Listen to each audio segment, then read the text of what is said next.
Veux-tu être guéri? Question surprenante de Jésus. Bien sûr que ce paralysé, couché sur son grabat depuis 38 ans, veut être guéri. Sinon, il ne serait pas là chaque jour, au bord de cette piscine, dans l'attente d'y être plongé. Mais peut-être que la réponse n'est pas si évidente que cela. Cet homme a-t-il encore le désir, après tant d'années de handicap, de solitude, d'indifférence, où personne n'était là pour l'aider à se plonger dans la piscine?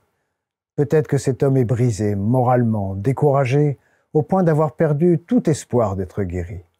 Sa volonté, son espérance, comme son corps, sont paralysés par le poids de ce fardeau trop lourd qui le maintient à terre.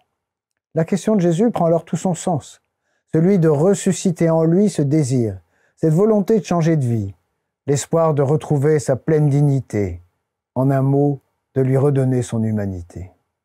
La question de Jésus a pour but également de lui faire réaliser qu'au milieu de cette foule indifférente à son malheur, Jésus l'a remarqué et s'est laissé toucher par sa souffrance, autant morale que physique, et qu'ainsi la parole de Jésus réveille en lui une étincelle de foi et de confiance.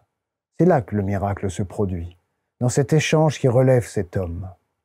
Jésus, en ce temps de carême, temps de conversion, me pose cette même question. Veux-tu être guéri? Toi qui as perdu le désir d'être libéré de ce qui te paralyse, tes peurs de ne pas être aimé, ta souffrance face à l'indifférence des autres, ta solitude, tes manques de confiance en toi et en Dieu. Laisse-toi regarder par Jésus. Dis-lui simplement le fardeau que tu portes et sa parole te remettra debout, en marche, à sa suite, vers sa résurrection. Amen.